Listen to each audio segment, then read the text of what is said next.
Baik, karena waktu sudah menunjukkan pukul 10 waktu Indonesia Barat, langsung saja kita mulai. Selamat pagi teman-teman semua, selamat datang saya ucapkan kepada narasumber kita, ada Kak Radina Hautsar dan juga para peserta gitu yang akan menjadi kandidat yang mengikuti seleksi beasiswa unggulan tahun 2026. Perkenalkan saya Charles Sianturi yang juga merupakan award beasiswa unggulan tahun 2024 dari UNY sekaligus sebagai moderator pada pagi hari ini yang akan bersama teman-teman kurang lebih 1 jam lebih dalam mempersiapkan teman-teman menghadapi seleksi beasiswa unggulan terutama dalam persiapan esai yang akan teman-teman kirimkan dalam persiapan seleksi tersebut. Pada pagi hari ini nanti di sini ada narasumber kita Kak Radinal yang akan bersama dengan teman-teman selama kurang lebih 1 jam akan mempresentasikan bagaimana tips dan juga trik dalam menulis dan juga mengembangkan esai terutama dari rumpun studi biologi. Jadi sebelum saya serahkan kepada narasumber kita, izin sedikit memperkenalkan beliau. Jadi Kak Radilan Kautsar ini merupakan award beasiswa unggulan ya tahun 2024 dan mahasiswa Magister Biologi Universitas Gajah Mada di mana sebelumnya beliau menyelesaikan studi biologi juga di UIN Sunan Ampel Surabaya sebagai wisudawan terbaik satu pada program studi biologi, di mana beliau berfokus pada biologi molekuler, virologi dan juga bioinformatika radinal aktif dalam penelitian, publikasi ilmiah dan juga pengabdian masyarakat. Hingga saat ini teman-teman, beliau telah menghasilkan 10 publikasi ilmiah dan memperoleh 8 hak kekayaan intelektual atau haki dan juga menerbitkan satu buku BRI ISBN. Jadi itu sedikit ya perkenalan terkait beliau, nanti bisa diperkenalkan lebih detail saat presentasi. Mungkin langsung saja saya serahkan kepada narasumber kita untuk mempresentasikan bagaimana penulisan esai nanti supaya teman-teman yang mengikuti seleksi tahun ini bisa lebih tercerahkan dan siap untuk mengikuti seleksi tahun ini. Waktu sudah tepat, saya persilakan sekitar 30 menit untuk presentasi. Terima kasih.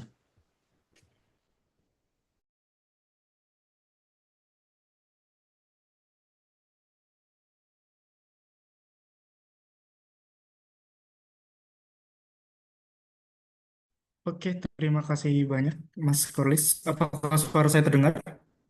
Aman-aman. Oke, oke. Selamat pagi teman-teman semuanya.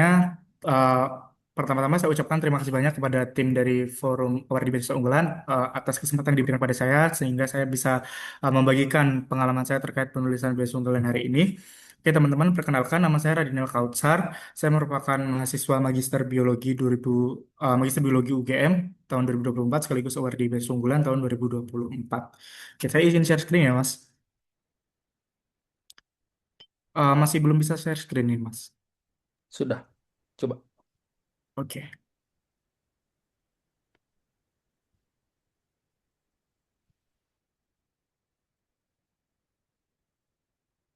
Oke, apa sudah terlihat? Sudah, Mas. Sudah. Oke. Oke, teman-teman, sebelum kita mulai presentasi, sebelum kita mulai untuk belajar terkait menulis esai, ini saya mengangkat judul, saya bikin sebiologi mungkin karena kita di rumpun biologi ya.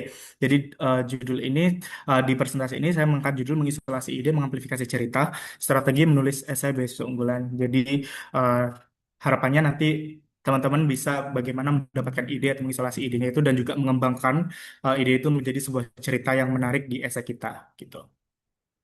Oke, sebelum masuk ke penulisan esai, sebelum masuk ke penulisan esai, baiknya kita tahu dulu apa sih esai itu. Jadi secara singkatnya teman-teman, secara sederhananya, esai ini merupakan narasi yang berhubungan antara masa lalu, masa kini, dan juga masa depan dari si penulis esainya itu. Nah, di esai ini harus ada beberapa poin penting di esai. Yang pertama, siapa saya? Siapa saya ini terkait latar belakang dan juga nilai yang saya pegang. Mohon izin, Terus Mas. yang ke, Mas, belum berpindah slide-nya. oh belum berpindah. Ya, Bentar.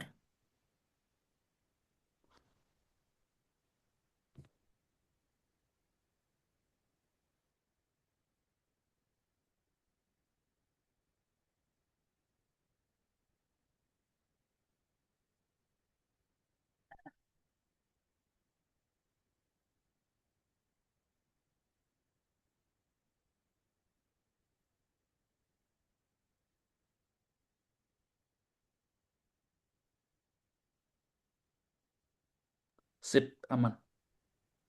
Sudah? Sudah. Oke. Oke, jadi sebelum kita masuk ke isi dari esai, kita harus mengetahui dulu apa itu esai. Jadi secara ringkasnya, teman-teman, esai ini merupakan narasi yang menghubungkan antara masa lalu, masa kini, dan juga masa depan dari sebuah penulis esai. Di mana di esai ini harus ada beberapa poin penting. Yang pertama, siapa saya? Itu memperkenalkan si penulis esai terkait latar belakang dan juga nilai yang penulis esai pegang. Terus yang kedua, apa yang membentuk diri saya? Itu merupakan nilai-nilai yang penulis esainya pegang, yang berasal dari pengalaman, tantangan dan juga pembelajaran. Terus mau jadi apa itu berkaitan dengan masa depan, tujuan dari penulis esai terkait tujuan studi dan juga cita-cita karir atau goals ke depannya, dan juga bagaimana caranya ini terkait juga dengan rencana kontribusi untuk Indonesia. Ini juga berkaitan dengan tujuan studi dari si penulis esai itu. Oke, lanjut. Esai dan CV ini dua hal yang berbeda ya teman-teman. Jika kita bisa ibaratkan dengan bahasa biologi, esai ini merupakan genotipnya atau proses yang membentuk diri kita, sedangkan CV ini adalah hasil yang terlihat dari luar. Jadi esai ini merupakan penjelasan dari mengapa pengalaman itu penting untuk diri kita dan hal-hal apa saja yang kita dapatkan dari pengalaman tersebut. Berisi cerita, refleksi, dan pembelajaran menunjukkan proses pertumbuhan, proses bertumbuh tidak hanya hasil, jadi prosesnya bagaimana, terus kendala apa atau tantangan apa yang kita hadapi selama berproses tersebut, terus bersifat naratif dan juga persuasif, dan menjawab pertanyaan mengapa saya layak mendapatkan beasiswa ini. Sedangkan untuk CV ini merupakan hasil yang terlihat dari luar, hanya menampilkan apa saja yang telah dilakukan dan juga berisi hasilnya bagaimana. Nah, ini contoh perbedaan dari esai dan CV ya teman-teman. Ini merupakan pengalaman pribadi saya, di mana di CV biasanya dituliskan terkait pengalaman megang penelitian di laboratorium ini dan melakukan hal-hal ini gitu. Terus kalau di esai kita menjelaskan hal-hal apa saja sih yang kita dapatkan ketika kita melakukan megang penelitian. Nah, di sini saya menjelaskan bahwa saya mendapatkan pemahaman terkait penyakit dengue, terkait virus dengue dan juga persebarannya di Indonesia khususnya. Dan juga saya mendapatkan hard skill berupa skill lab di mana saya mendapatkan pengalaman untuk menggunakan instrumen laboratorium dan juga teknik ekstraksi RNA ataupun PCR. Oke, lanjut. Terus mengapa sih essay itu penting? Jadi essay ini bukan hanya sekedar eh, dokumen administratif biasa, teman-teman. Jadi essay ini merupakan gambaran awal yang menjelaskan siapa diri kita kepada reviewer gitu. Jadi di essay ini kita dapat melihat cara berpikir dari seseorang, bagaimana kita memaknai pengalaman dan juga menyelesaikan permasalahan dan juga motivasi, alasan memilih studi, beasiswa dan tujuan serta potensi berkembang. Jadi potensi berkembang ini kita harus menceritakan di essay itu kita menceritakan bagaimana proses belajar kita, bagaimana refleksi ataupun tantangan yang kita hadapi ataupun pengalaman yang kita punya itu bisa membentuk diri kita yang sekarang. Terus arah kontribusi ini rencana nyata setelah menyelesaikan studi itu bagaimana kita mengimplementasikan ilmu yang kita dapatkan selama kuliah itu di masyarakat. Dan juga yang poin pentingnya adalah keunikan diri. Jadi essay ini memberikan gambaran terkait keunikan diri kita yang membedakan kita dengan pelamar yang lain. Ibaratnya gini teman-teman, kalau kalian pernah ke pameran atau ke exhibition gitu, itu biasanya kan diberikan brosur atau pamflet gitu ya. Nah, sama dengan esai, uh, sama dengan brosur atau pamflet itu, esai ini berisi keunggulan-keunggulan atau hal-hal menarik dari diri kita yang ingin kita promosikan kepada si pemberi beasiswa, which is di sini beasiswa unggulan gitu. Namun perlu diingat juga, esai ini bukan mencari siapa yang paling hebat, tapi siapa yang paling siap berkembang dan juga memberi dampak. Jadi eh, gak hanya untuk flexing prestasi, tapi kita harus menceritakan bagaimana kita mendapatkan prestasi tersebut, bagaimana prestasi tersebut bisa bikin kita berkembang. Seperti itu. Nah, lalu untuk ketentuan dari esai beasiswa unggulan ini, uh, ada dikelompokkan sesuai dengan jenjang pendidikannya. Yang pertama sarjana atau diploma 4 itu esai ditulis paling sedikit 1.000 kata dan paling banyak di 1.500. Terus untuk magister dan doktoral itu ditulis paling sedikit 1.500 dan paling banyak 2.000 kata. Nah, untuk tema esai tahun ini sendiri teman-teman itu masih belum belum belum dipublish dari pihak beasiswa unggulan, tapi kita bisa bercermin dari 2 tahun yang lalu, di mana di tahun 2024 itu esainya terkait karya hebatku untuk kemajuan Indonesia, dan di tahun 2025 itu dampak teknologi terhadap karakter pada era digital. Kira-kira ada yang bisa nebak tahun ini untuk tema esainya? Oke, lanjut. Sebelum masuk ke esai ini kita masuk ke DNA esai ya. Jadi sama seperti tumbuhan, hewan dan juga manusia atau makhluk hidup lainnya, esai ini juga punya DNA. Seperti yang saya sampaikan tadi, esai itu adalah genotip atau gen yang mengekspresikan suatu sifat. Jadi di sini kita harus mempunyai DNA esai yang kuat agar ekspresi sifat yang muncul di esai itu memberi kesan bahwa kita adalah kandidat yang kuat dan layak untuk mendapatkan beasiswa. Nah, di DNA esai ini saya membaginya menjadi poin penting tiga poin penting. Yang pertama terkait diri. Diri ini terkait latar belakang, nilai hidup, motivasi, dan titik balik yang intinya adalah menjawab pertanyaan mengapa saya berada di titik ini, mengapa kamu kuliah di jurusan ini, mengapa kamu lanjut studi S2 atau S3 gitu. Nah, terus yang kedua itu narasi. Narasi ini terkait pokok masalah, pengalaman yang relevan, tantangan yang dihadapi, refleksi pembelajaran, dan juga bukti kontribusi yang harus menjawab pertanyaan apa yang membentuk saya menjadi pribadi seperti sekarang. Jadi ini menceritakan pengalaman terkait pengalaman yang sudah teman-teman lalui, terkait tantangan yang sudah teman-teman hadapi. Nah, di sini itu menceritakan seperti itu. Terus yang ketiga aksi. Aksi ini terkait tujuan studi, terkait future plan, kontribusi dan dampak bagi Indonesia yang menjawab pertanyaan mengapa beasiswa ini penting bagi perjalanan saya. Beasiswa ini kan penting ya karena bisa mendukung studi kita. Tapi apakah itu poinnya? Enggak. Beasiswa ini ibaratnya adalah investasi dari negara untuk kita. Nah, terus bagaimana kontribusi kita untuk mengembalikan benefit yang negara berikan itu? Gitu. Oke, lanjut. Eh, oh iya, tambahan juga di DNA SA ini kita harus saling eh, berkesinambungan ya teman-teman. Harus semuanya saling terhubung. Jangan sampai narasinya lebih menonjol tapi diri dan aksinya nggak ada. Contohnya gimana? Misal di narasi. Narasi itu em, misal kalian menceritakan tentang prestasi kalian, tapi kalian nggak tahu nilai yang kalian dapatkan dari prestasi itu apa. Itu juga percuma. Kalian hanya menonjol di prestasi, hanya menonjol di narasi, tapi nilai diri kalian nggak ada. Dan prestasi ini dampaknya apa sih? Emang impactnya ke masyarakat apa? Nah, itu aksinya juga nggak ada. Jadi harus balance semuanya antara diri, narasi, dan aksi. Oke, lanjut ke struktur esai. Struktur esai bisa dibagi menjadi tiga, yaitu pendahuluan atau pembuka, isi, dan penutup. Nah, pendahuluan ini bisa eh, terkait diri, perkenalan singkat, berisi latar belakang, motivasi, isu yang diangkat, ataupun hook yang menarik. Terus yang kedua ada isi, itu bisa berisi narasi, gagasan utama permasalahan, pengalaman, pencapaian, tantangan, dan pembelajaran, serta kompetensi yang dimiliki, ataupun bukti kontribusi. Nah, penutup ini sebagai penguat dari isi kita itu berisi future plan, rencana kontribusi, refleksi, penegasan komitmen, dan juga closing statement. Nah, nanti kita bedah satu persatu untuk strukturnya. Oke, kita mulai dari pendahuluan dulu. Jadi pendahuluan ini berfungsi untuk sebagai first impression kita kepada para reviewer, gitu ya teman-teman. Jadi gimana caranya kita bisa menarik reviewer dari kalimat pertama esai kita. Ingat, poinnya adalah bagaimana cara kita bisa menarik reviewer dari kalimat pertama esai kita. Jadi eh, sebisa mungkin kita membuat pendahuluan itu yang menarik, entah dari pengalaman pribadi kita atau entah dari hook ataupun isu atau masalah yang sedang hype saat ini, seperti itu. Nah, terus isi dari pendahuluan bisa mencakup perkenalan diri singkat, bangun motivasi, angkat isu juga ataupun hook seperti yang saya sampaikan tadi.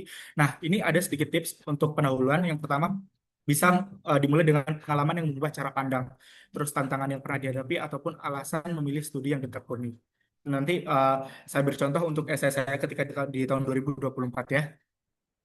Oke, lanjut sekarang di isi. Isi dari essay ini merupakan jantung dari essay kalian, teman-teman. Setelah kalian bisa menarik reviewer untuk membaca essay kalian secara menyeluruh, lebih mengenal diri kalian secara dalam, terus bagian isi ini adalah poin pentingnya, jantung dari essay kalian. Itu tujuannya untuk meyakinkan si reviewer bahwa kalian ini layak menerima beasiswa. Buktinya apa? Apa yang perlu dibuktikan? Yang pertama itu pokok permasalahan itu bisa kalian mencari isu-isu atau topik yang lagi hype sekarang, uh, khususnya di bidang biologi ya, karena kita ngomongnya di rumpun biologi. Terus yang kedua terkait pengalaman yang relevan, bisa dari praktikum ataupun dari apa uh, dari misal jadi asdos ataupun dari pelatihan itu juga bisa. Terus yang ketiga proses bertumbuh. Ingat, esai ini bukan hanya menekankan kepada hasil tapi juga prosesnya bagaimana. Seperti itu dan juga bukti kompetensi.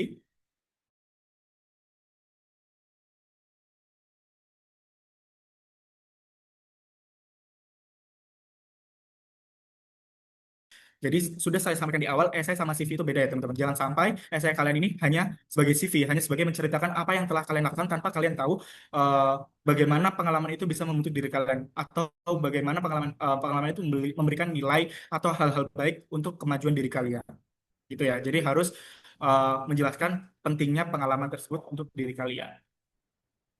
Oke, lanjut ke bagian penutup. Jadi bagian penutup ini sebagai uh, bagian untuk meyakinkan si reviewer bahwa kalian layak untuk mendapatkan beasiswa, untuk memperjelas lagi kontribusi dan mempertajam komitmen kalian ketika menerima beasiswa.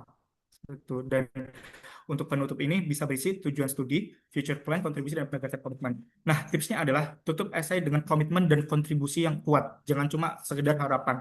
Misal gini, kalian tutup esai dengan saya berharap bisa mendapatkan beasiswa unggulan. Ya, semua orang berharap, semua orang juga pengen dapat beasiswa unggulan, pengen kuliah gratis. Tapi apa yang membedakan kalian dengan kandidat yang lain? Apa keunikan dari diri kalian yang bisa kalian promosikan kepada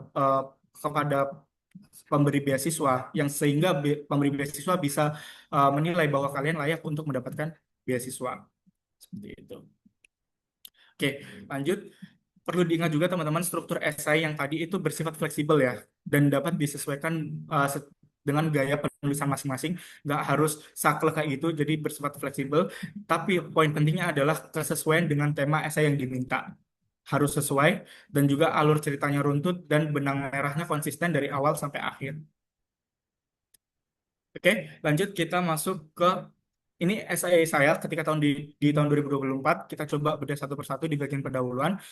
Oke, untuk di tahun 2024 untuk tema esainya adalah karya hebatku untuk kemajuan Indonesia. Dan di sini saya menggunakan judul Langkah Kecilku untuk Perubahan yang Besar. Nah, di pendahuluan esai saya membuat hook di awal kalimat. Hooknya adalah berupa eh, pentingnya pendidikan bagi pengembangan kualitas sumber daya manusia, di mana kualitas sumber daya manusia ini juga berkaitan dengan kemajuan sebuah bangsa. Nah, di sini saya juga sambungkan dengan pepatah dari Nelson Mandela bahwa pendidikan adalah senjata paling ampuh yang bisa kamu gunakan untuk mengubah dunia. Nah, di sini ini mencerminkan bahwa penulis esai ini yakin bahwa pendidikan ini penting untuk kemajuan sebuah bangsa. Seperti itu. Nah, terus dilanjutkan ke perkenalan diri. Secara singkat saja, hanya memperkenalkan nama lengkap kamu dan juga latar belakang dari pendidikan. Nggak perlu kamu menceritakan saya berasal uh, dari keluarga ini. Saya merupakan anak kedua dari 5 bersaudara. Saya lahir di Surabaya, di Madiun, dan lain sebagainya. Nggak perlu kayak gitu. Hanya nama lengkap dan juga latar belakang pendidikan kamu saja. Nggak perlu terlalu oversharing juga.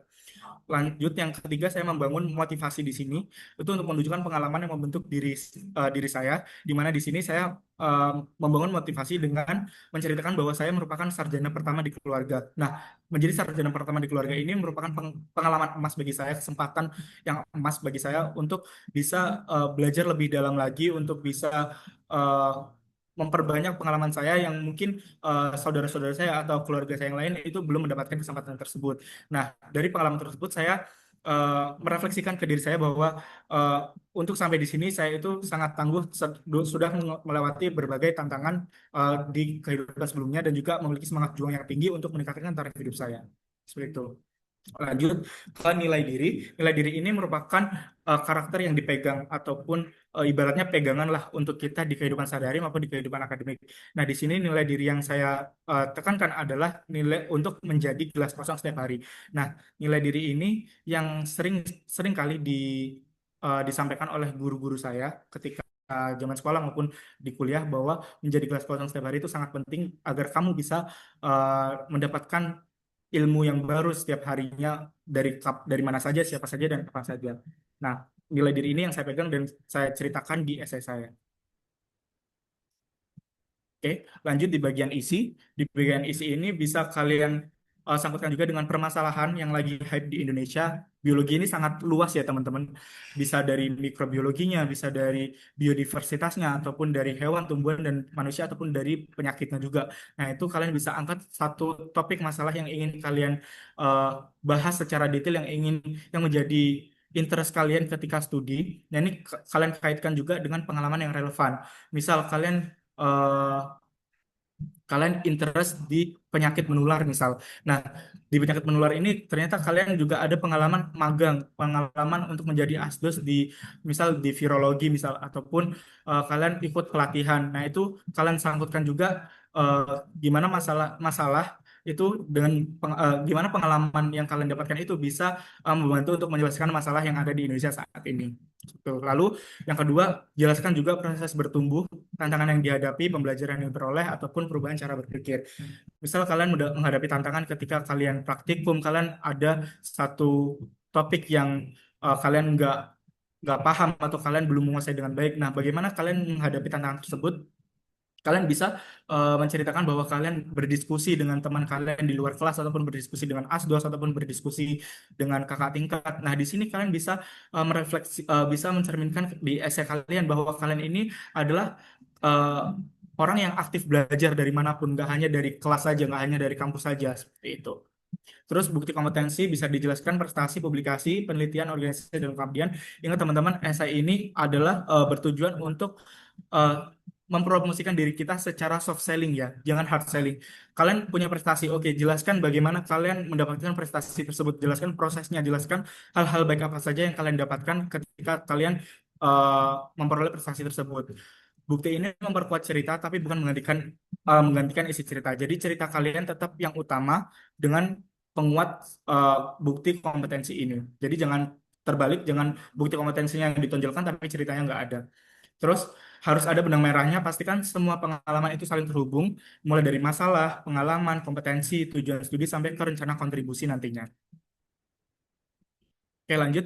Di sini isi dari esai saya ini sedikit berbeda mungkin dari teman-teman awardee yang lain juga, atau barangkali kalian juga ada pernah melihat contoh esai di internet. Biasanya untuk contoh esai itu satu satu topik mengalir penuh gitu ya. Nah, saya di sini ingin sedikit berbeda. Saya mengelompokkan satu persatu di sub-sub judul. Jadi di sini untuk tips juga, kalian bisa menggunakan kata-kata kiasan yang bisa menarik atau membuat si reviewer itu penasaran dengan isi cerita kita gitu. Nah, di sini ada tiga contoh. Yang pertama, saya menggunakan menyuarakan untuk mereka yang tak bersuara. Ini kan sebenarnya kata kiasan ya, yang artinya itu apa sih? Nah, itu yang bikin si reviewer itu penasaran. Yang sebenarnya eh, di topik ini saya itu menceritakan terkait pengalaman saya sebagai poster presenter di seminar nasional yang membahas tentang deforestasi atau bahayanya deforestasi terhadap keanekaragaman, khususnya terhadap keselamatan hewan dan juga tumbuhan gitu. Nah, ini di sini saya kemas menjadi judul menyuarakan untuk mereka yang tak bersuara, di mana hewan dan tumbuhan itu nggak bisa kan demo ke manusia gitu. Terus yang kedua, saya bercerita terkait skripsi saya, di mana skripsi saya itu menggunakan buah delima untuk antiviral. Nah, di sini saya menggunakan judul buah surga kaya manfaat karena eh, di keyakinan saya di agama Islam, buah delima ini adalah buah yang disebutkan dalam Al-Quran dan merupakan salah satu buah surga seperti itu. Nah, terus yang ketiga ini si kecil yang mematikan. Si kecil yang mematikan ini menceritakan terkait pengalaman saya ketika magang di laboratorium Denggi, yang intinya adalah menceritakan tentang si virus Dengginya ini, virus demam berdarah yang mengakibatkan kematian gitu. Jadi kalian bisa juga menggunakan kata-kata kiasan seperti ini di isi esai kalian agar membuat si reviewer itu penasaran dengan isi cerita kalian gitu. Oke, lanjut di bagian penutup. Di penutup ini saya tidak menceritakan terkait tujuan studi ataupun tujuan memilih program studi ini, karena di S2 sendiri itu ada eh, rencana proposal studi namanya. Nah, di rencana proposal studi ini saya sudah mencantumkan kenapa saya memilih program studi ini di kampus ini seperti itu. Nah, di sini yang pertama untuk penutupnya saya menghubungkan eh, antara antara esai saya dengan atau rencana kontribusi saya dengan beasiswa unggulan. Apa sih peran beasiswa unggulan untuk kontribusi saya seperti itu? Nah, di sini kan di sini kan pemerintah Indonesia itu eh, mengupayakan untuk peningkatan SDM unggul melalui beasiswa unggulan. Nah, beasiswa unggulan ini berperan di kontribusi saya seperti itu. Nah, terus future plan dan kontribusi, saya menceritakan bahwa melalui beasiswa unggulan ini, saya percaya bahwa penelitian saya ini akan berjalan dengan baik dan merealisasikan kontribusi saya ini untuk kesehatan dan kemajuan Indonesia. Itu caranya gimana? Ingat teman-teman, beasiswa unggulan ini bukan hanya bantuan finansial, tapi juga ada forum awardee. di mana kalian uh, bisa bisa mengenal banyak orang dari berbagai rumpun ilmu dengan dari berbagai disiplin ilmu, dan di sini itu akan terbentuk akan membentuk potensi untuk kerjasama ataupun kolaborasi lintas ilmu gitu, multidisiplin ilmu. Jadi kalian bisa menekankan di situ juga bahwa beasiswa unggulan ini selain uh, bantuan finansial itu juga ada forum yang akan berpotensi membentuk kolaborasi atau kolaborasi penelitian misal di multidisiplin ilmu gitu. Terus saya lanjutkan ke penegasan komitmen. Di sini menutup essay dengan sebuah nilai atau keyakinan dan memberikan kesan optimis kepada reviewer. Di sini saya menjelaskan bahwa pemanfaatan alam Indonesia secara baik, secara berkelanjutan dan bijaksana itu akan membawa manfaat besar bagi generasi sekarang dan yang akan datang. Dan yang terakhir, closing hook atau closing statement ini juga bisa sebagai penguat kita agar kesannya reviewer itu ingat dengan isi dari esai kita. Nah, di sini uh, closing hook ini bertujuan untuk meninggalkan kesan yang kuat. Selain itu, menegaskan kembali visi dan nilai atau komitmen penulis dan menutup esai secara berkesan, optimis, dan juga mudah diingat. Gitu. Jadi intinya si closing hook ini agar si reviewer kita itu mengingat esai kita. Gitu. Oke, lanjut. Esai juga ada patogennya teman-teman atau hal-hal yang membuat esai kita sakit. Nah, ini ada 3 patogen penting yang paling sering saya temukan ketika saya mereview esai ketika di tahun 2025 lalu. Yang pertama adalah inkonsistensi, di mana ceritanya loncat-loncat, nggak ada benang merahnya, dan pembuka dan penutupnya itu nggak saling berhubungan. Biasanya gini, untuk inkonsistensi ini, misal kalian ingin menceritakan terkait pengalaman organisasi kalian. Nah, kalian itu nggak urut gitu, nggak dari SMA dulu terus habis itu ke S1, enggak, tapi kalian menceritakan tentang S1 dulu dan lanjut ke SMA gitu. Nah, terus habis itu dua organisasi ini misal nggak saling berkaitan misalnya. Nah, itu bagaimana cara kalian untuk menemukan benang merahnya? Bagaimana misal di SMA kalian ikut organisasi A. Nah, di organisasi A ini kalian dapat pembelajaran tentang kepemimpinan misal atau tentang time management. Nah, di situ yang kalian ambil. Nah, nilai ini yang akhirnya kalian terapkan ketika kalian bergabung di organisasi waktu S1 gitu. Jadi meskipun organisasinya nggak saling berkaitan, itu ada nilai-nilai atau hal-hal baik yang kalian dapatkan yang bisa kalian teruskan ke organisasi berikutnya.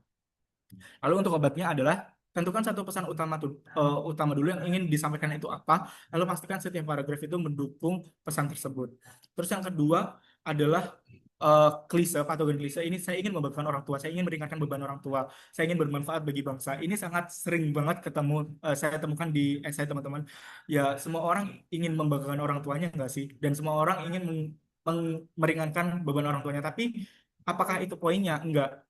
Ingat, beasiswa unggulan ini adalah investasi dari negara untuk kita agar kita bisa eh, mempertanggungjawabkannya dengan baik, agar kita bisa kuliah dengan baik dan kita bisa bermanfaat untuk negara. Nggak usah muluk-muluk di lingkungan yang besar, tapi lingkungan yang kecil dulu untuk keluarga kita, untuk teman-teman di sekitar kita, ataupun untuk teman-teman di prodi kita gitu. Terus untuk obatnya adalah gunakan pengalaman pribadi sebagai bukti.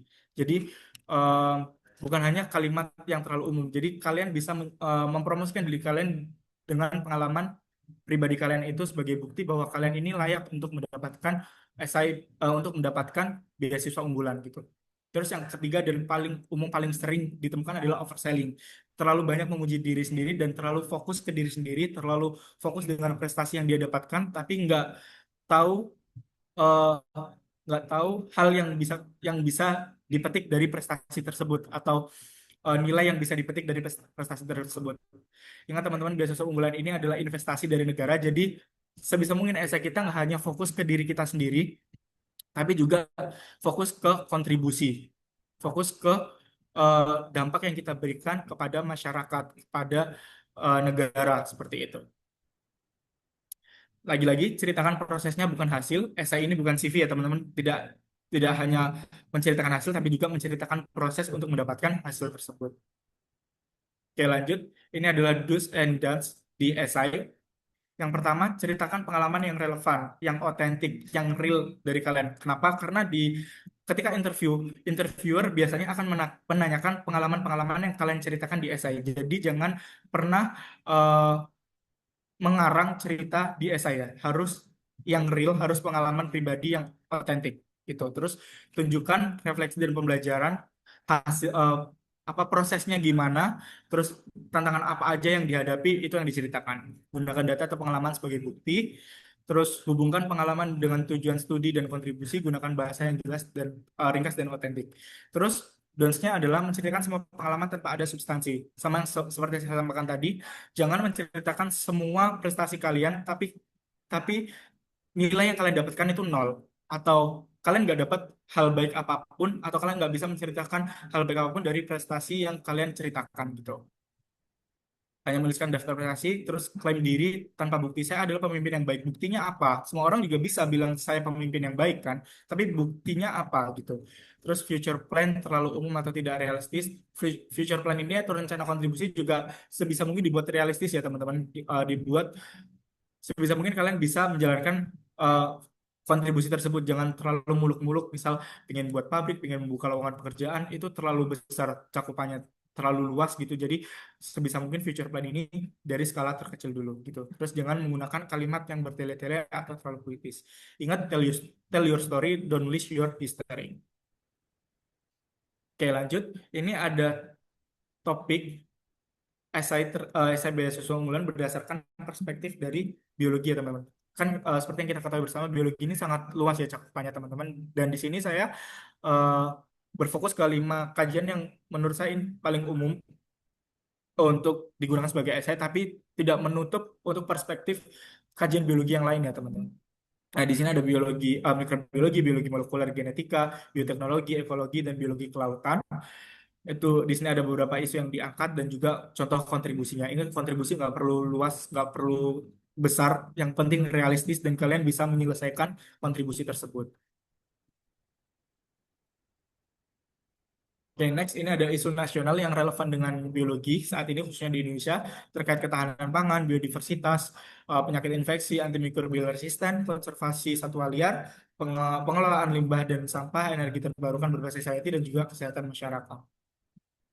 Dan ini cara cek kesehatan esai. Saya merangkumnya menjadi 5 poin penting, yaitu sehat, S, sesuai tema, apakah esai kita sudah menjawab tema yang diminta, E, efektif alurnya, apakah cerita kita runtut dan mudah dipahami, terus H, hubungan antar paragraf, apakah ada benang merah yang konsisten, A, ada bukti dan aksi, apakah pengalaman didukung bukti, proses dan dampak yang nyata, terus T, teliti, proofreading, cek ejaan, tata bahasa, format, dan juga typo. Oke, lanjut ini checklist dari cek kesehatan esai. Yang pertama, tema sudah sesuai, alur cerita runtut, benang merah konsisten, ada bukti pengalaman dan kontribusi nyata, tidak ada typo, format sudah sesuai, sudah dibaca ulang minimal 3 kali. Dan juga jangan lupa dilihat juga untuk ketentuan maksimal jumlah katanya juga ya teman-teman. Nah, terus ini kesimpulan, cerita yang bermakna, kontribusi yang nyata, ada 3 poin penting: own your stories, to show your growth and create your impact. Kenali dirimu, bangun ceritamu, buktikan potensimu, jelaskan kontribusimu dan juga evaluasi sebelum submit. Oke, ini ada pesan sedikit, pesan terakhir untuk presentasi ini. Jangan hanya bertanya apakah esai saya bagus, tetapi tanyakan apakah reviewer akan memahami pesan utama yang ingin saya sampaikan di esai. Nggak perlu terlihat paling hebat, tapi cukup menjadi yang paling otentik. Cukup menjadi uh, cukup untuk memberi nilai bahwa kamu berbeda dengan kandidat yang lain. Kenal dirimu, tunjukkan potensimu, dan jelaskan kontribusimu. Oke, sekian dari saya. Barangkali dari teman-teman ada yang ingin berdiskusi lebih lanjut juga bisa, silakan nanti bisa DM Instagram atau LinkedIn dan juga email saya. Sekian dari saya kembalikan ke moderator. Ya, terima kasih kepada narasumber yang sudah menjelaskan dengan detail terkait dengan bagaimana cara penulisan dan juga pengembangan esai, terutama dari bidang studi biologi. Ya, selanjutnya kita bergeser kepada sisi Q&A. Jadi saya mempersilahkan teman-teman semua bisa menanyakan, mungkin ada yang mau diperjelas, ada yang mau ingin diperdalam terkait dengan penulisan esai ini. Jadi saya persilahkan kepada teman-teman bisa langsung raise hand atau juga di kolom chat bisa di drop. Silahkan.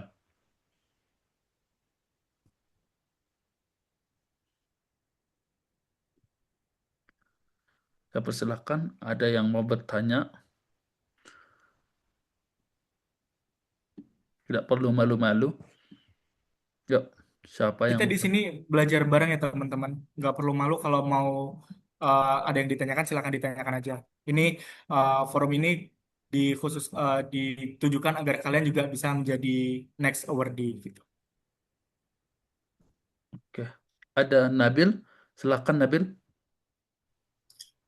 Oke, sebelumnya terima kasih atas kesempatannya. Eh, jadi izin bertanya, kan esai itu ada salah satu komponennya adalah apa sih namanya? Ya, pengalaman pribadi. Nah, kebetulan saya nanti akan mendaftarnya di jalur ongoing. Nah, pertanyaannya itu adalah apakah pengalaman pribadi pada saat SMA itu juga masih bisa untuk dimasukkan atau justru sebaiknya pengalaman pribadinya itu cukup hanya sampai di sekitar S1 gitu. Nah, terus pertanyaan kedua, semisal nih kita habis lulus itu ada kayak mau mendalami, bukan mendalami sih, kayak ada kesempatan mungkin bekerja di sebuah laboratorium, tapi itu di luar negeri gitu loh. Nah, itu apakah kalau kita menyertakan rencana itu di essay kita ya, yang namanya studi plan, apakah akan terkesan mungkin red flag ya? Karena kan ini beasiswa buat dari pemerintah yang kalau misalkan sebaiknya ya berkontribusi untuk negara itu sendiri gitu. Eh, Mungkin itu dua pertanyaannya. Apa bisa dipahami? Ya, bisa. Mungkin bisa langsung dijawab, Kak Redinal sudah aman, udah memahami pertanyaannya. Oke, pertanyaan pertama dulu, Mas Nabil ini di S1 atau S2? S1. Oke, kalau di S1 bisa juga di SMA dijelaskan juga bagaimana pengalaman di SMA itu bisa membentuk diri kamu dan juga pengalaman itu yang kamu nilai itu yang kamu pegang sampai di S1 itu juga bisa itu juga menambah poin juga gitu. Tapi kalau misalkan kamu mau fokus di S1 agar kesannya lebih fresh itu juga nggak apa-apa gitu. Jadi tinggal nanti kamu gimana style nulismu, gimana kamu bisa mengarahkan ceritamu itu agar menarik gitu. Bebas mau S1 mau S1 aja atau dari SMA juga nggak apa-apa. Terus yang kedua, ini apa tadi pengalaman bekerja ya? Ya kalau misalkan ada rencana ingin menambah pengalaman kerja tapi itu di luar negeri gitu loh. Nah, itu ini kan beasiswanya ya dari pemerintah gitu loh kan, yang sebenarnya itu dari yang saya ketahui ya itu agak kode merah bagi yang kayak em, pengen ada kayak potensi kabur aja dulu gitu lah, yang kayak berhubungan dengan luar negeri gitu Hmm, loh. Nah itu gimana menurut Kak Radina? oke, berarti ini eh, kalau ada ini ya apa kesempatan untuk bekerja di luar negeri setelah lulus. Iya itu, Eh, kalau dimasukkan ke esainya nanti, apakah akan menjadi ini kode merah? Ya, sebentar, ini harus hati-hati juga untuk menjawabnya kalau kayak gini ya.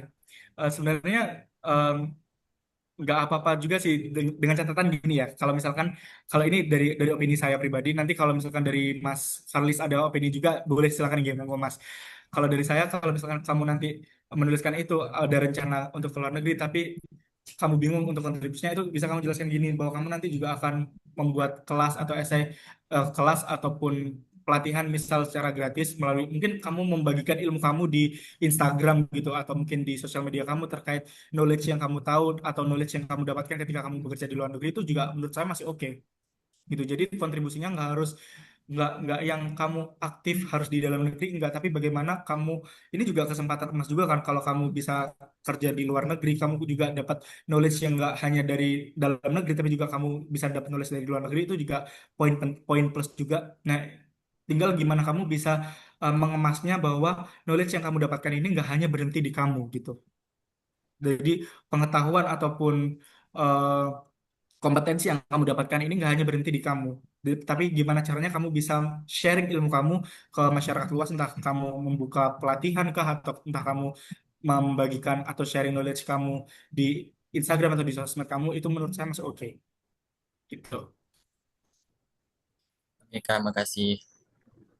ya, mungkin tambahan dikit ya. Jadi seperti ini. Sebenarnya kan dari visa unggulan itu tidak ada secara spesifik menyampaikan kalau ada misalnya kontrak setelah misalnya selesai menyelesaikan studi harus tetap mengabdi di Indonesia gitu atau di daerah masing-masing gitu. Tidak seperti LPDP gitu yang mewajibkan harus pulang balik ke Indonesia dan juga kan visa unggulan ini ada yang sifatnya ongoing juga, yang dari dulu dibuka itu untuk mahasiswa luar negeri gitu, yang warga negara Indonesia yang kuliah di luar negeri yang mungkin dengan biaya sendiri sebenarnya bisa juga mengambil beasiswa ini. Jadi dari beasiswa unggul itu sendiri tidak ada spesifik bilang harus tak mengabdi nih di dalam negeri ketika menyelesaikan studi. Tapi saran aku seperti ini, mungkin menambahkan ya, untuk menghindari nanti ada pertanyaan yang dari wawancara terkait dengan rencana kontribusi, mungkin dari saya sendiri ditekankan ke Indonesia aja gitu pengabdiannya. Takutnya nanti dari pihak wawancara itu menanyakan lebih dalam gitu.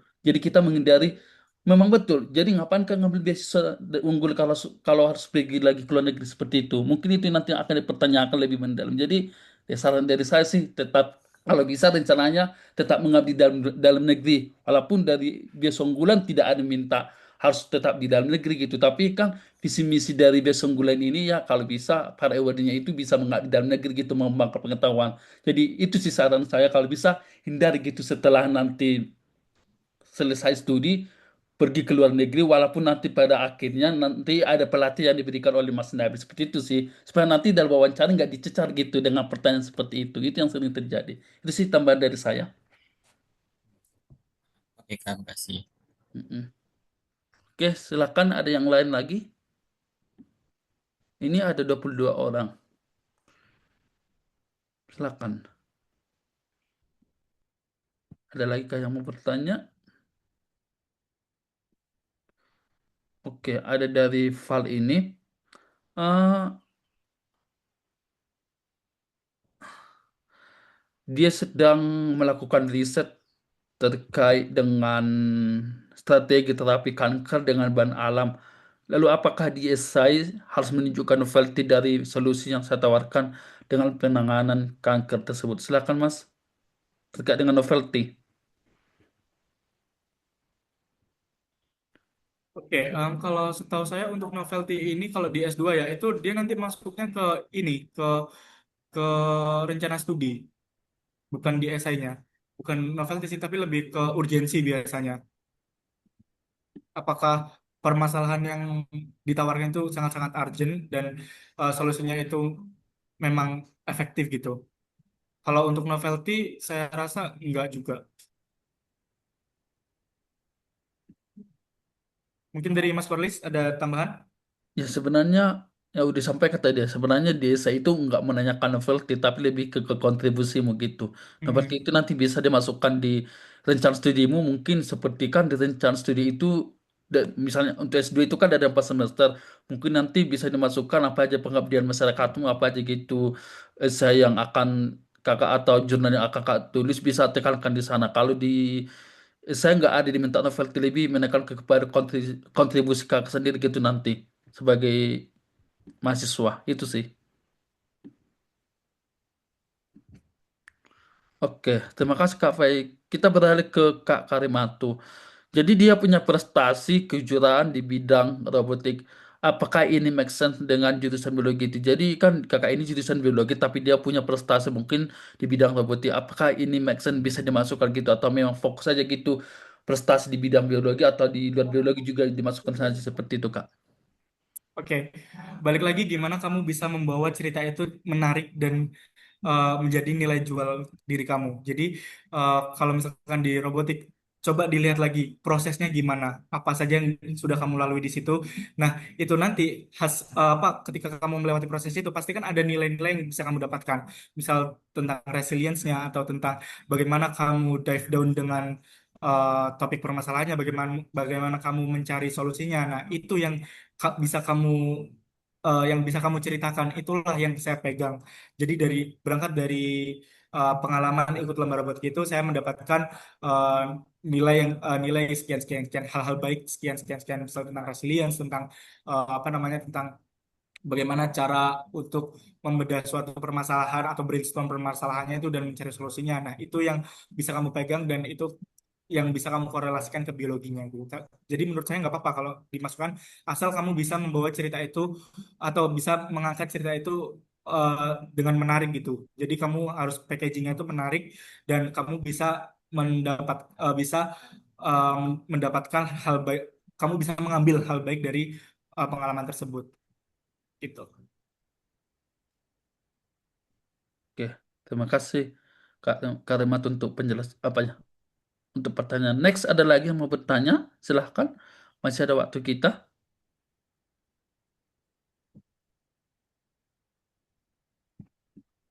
Ya, 21 orang ada di Zoom. Yuk, ada lagi? Masih ada waktu kita.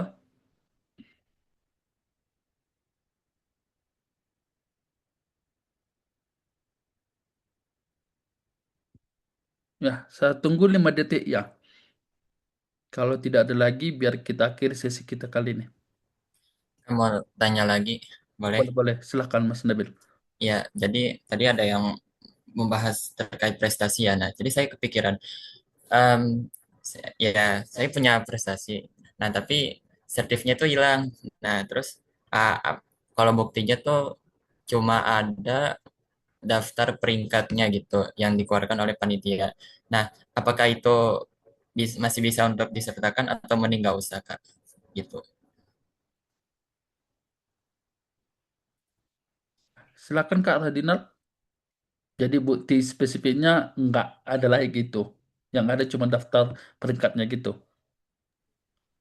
Kalau daftar peringkat, menurut saya masih masih boleh sih kalau dimasukkan sebagai bukti prestasi. Ini berarti ngomongnya ke ini ya, ke apa namanya, ke bukti prestasi syarat Iya, syarat administratif ya. ya betul. Iya.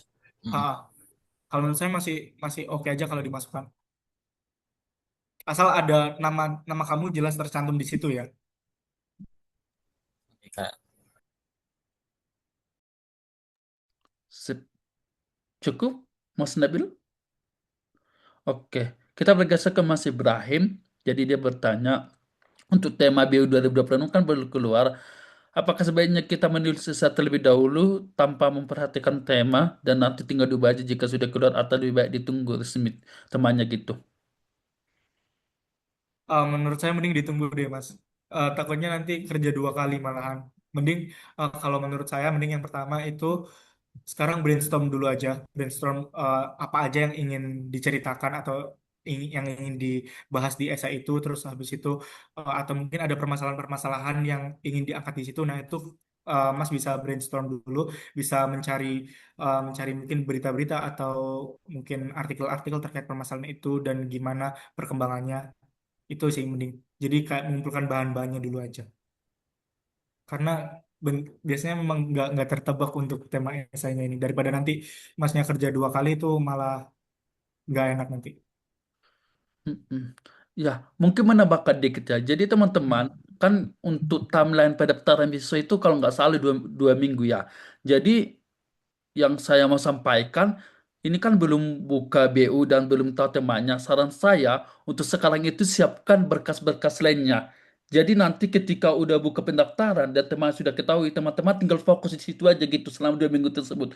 Apalagi kan sekarang berkas untuk BU itu cukup banyak ya, terutama untuk UB. Teman-teman nanti diminta melaporkan UB. Jadi itu berkas-berkas itu aja dulu disiapkan selain esai. Jadi nanti ketika sudah buka pendaftaran, dan temannya sudah ada, teman-teman tinggal fokus di esainya itu gitu selama 2 minggu. Jadi seperti yang sampaikan tadi, teman-teman tidak perlu lagi nanti 2 kali kerja, teman-teman tinggal fokus untuk menulis dan mengembangkan esai sementara untuk berkas lainnya sudah seperti itu. Jadi itu juga yang saya lakukan waktu pendaftaran di 2024. Jadi sebelum pendaftaran dibuka untuk berkas lainnya sudah saya siapkan semua, tinggal nanti ketika udah pendaftaran tinggal menyusun esainya. Kalau 2 minggu udah cukup gitu untuk menyusun esai. Itu sih saran dari saya supaya teman-teman juga tidak 2 kali menulis esainya nanti. Itu sih tambahan dari saya pengalaman saat mendaftar gitu. Oke, next kita beralih ke Mas mau tambahan juga. boleh boleh. Ah, penting juga teman-teman untuk yang UKBI ya. UKBI ini karena pengalaman dari teman-teman saya di tahun kemarin itu banyak yang mepet untuk ambil tes UKBI-nya, terus habis itu sertifikatnya nggak keluar. Jadinya atau mungkin nilainya itu di bawah skor yang ditentukan gitu. Jadinya mereka nggak bisa daftar UKBI, nggak bisa daftar beasiswa unggulan. Jadi sebaiknya menurut saya yang sekarang persiapkan dulu aja. Benar kata Mas Kolis, persiapkan dulu dokumen-dokumen yang diperlukan selain esai dan juga barangkali untuk surat rekomendasi teman-teman surat rekomendasi dari dosen itu bisa menghubungi dosennya dulu bisa reach out ke dosennya apakah beliau berkenan untuk memberikan rekomendasi. Nah, kalau beliau sudah berkenan nanti tinggal kita nunggu apa namanya? Nunggu template dari BU-nya gitu. Jadi jangan ujuk-ujuk nanti pendaftaran udah buka, kalian langsung chat dosennya terus minta surat rekomendasi itu menurut saya kayak kurang kurang apa namanya, kurang sopan aja menurut saya karena uh, kesannya takutnya nanti kan kita nggak tahu ya kesibukan dari dosen gimana dan kapan bisa memberikan rekomendasi itu apakah bisa secepatnya atau mungkin malah beliau sibuk. Nah, itu bisa dimulai dari sekarang gitu untuk reach out ke dosen minta surat rekomendasi gitu. Tapi nanti untuk apa namanya untuk template-nya menunggu dari B. Mm-mm. Oke, terima kasih. Next kita ada pertanyaan dari Naura. Aku nggak tahu ini mungkin tuh lanjut S2 terkait dengan syarat pendaftaran ya. Saat ini katanya kan untuk biaya harus menggunakan ijazah, sedangkan ijazahnya belum keluar. Apakah boleh menggunakan surat kelulusan? Ini nggak tahu apakah untuk pendaftaran S2 atau gimana. Silakan Kak Naura mungkin Baru silakan baru atau lulus SMA katanya. baru lulus SMA ya. Mm-mm. Oh, baru lulus SMA. Sekarang BU udah bisa apa ya? Oh, udah bisa ya kayaknya. Sebelum kan juga Iya, udah bisa. tahun tahun kemarin ingat saya bisa pakai SKL. Oh, oh. Nanti bisa dicek juga apanya sih? Dicek juga pihak apanya, adminnya, di Oh, konfirmasi aja gitu. bisa bisa konfirmasi juga ke apa customer service-nya Heeh. BU itu nanti ada ada nomor WhatsApp-nya juga kok. Itu bisa Mm-mm. dikonfirmasi. Tapi seingat saya tahun kemarin itu bisa pakai SKL. Dikonfirmasi aja gitu. Oke, next ada siapa ini ya? Kak Val. Apakah dia memiliki bidang prioritas? Silakan. Bidang prioritas yang dimaksud ini apakah seperti LPDP? Iya, kan LPDP STM 80%, sisa tuh Oh, 20 gitu. em, enggak. Setahu saya enggak ada ya Mas ya. Ya, enggak ada, enggak ada. BU ini untuk semua, bebas untuk semua pokoknya. Gitu. Jadi tinggal gimana kalian bisa membranding, mempromosikan diri kalian dengan baik melalui esai ini. Karena esai ini sebagai first impression kan teman-teman, kan eh, interview kan masih di tahap kedua. Nah, di esai ini kalian harus kuatkan, harus meyakinkan interviewer bahwa meyakinkan reviewer bahwa kalian ini layak untuk lanjut ke interview dan layak untuk mendapatkan beasiswa unggulan. Ya, sip. Terima kasih, Mas. Mungkin semoga udah menjawab pertanyaan dari Kak Val ya. Ada lagi teman-teman yang mau bertanya? Saya persilakan. Ada lagi kah yang mau bertanya? Ya, hitung mundur ya, 5 detik. Kalau tidak ada, biar kita kiri.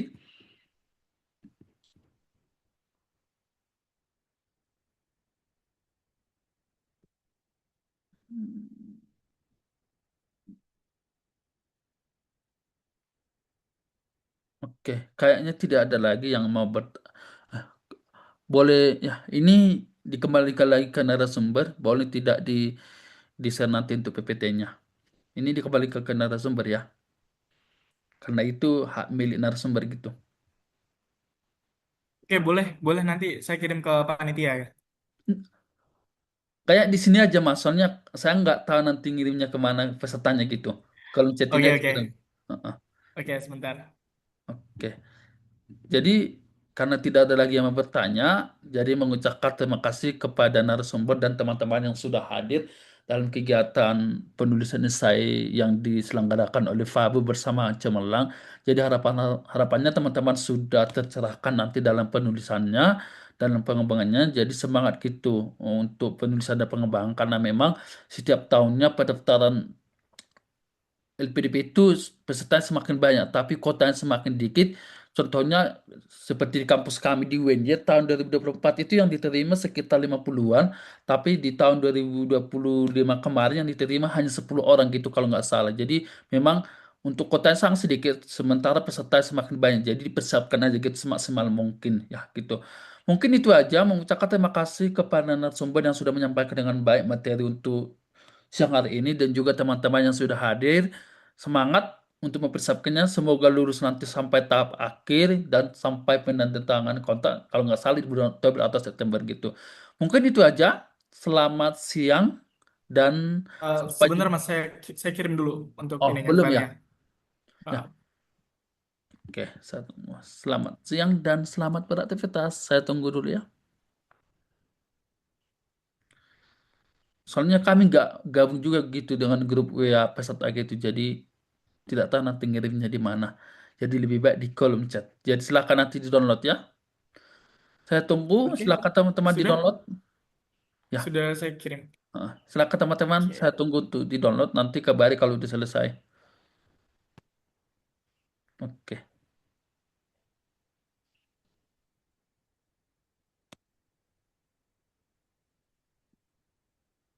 Kalau sudah selesai download, kabar ya.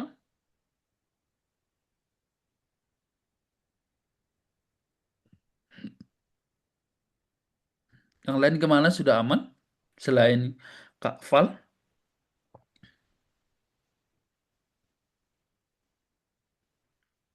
yang lain masih dua orang. Yang lainnya sudah aman? Oke, sip, sip. Oke. Terima kasih teman-teman. Selamat siang dan selamat beraktivitas kembali. Happy weekend.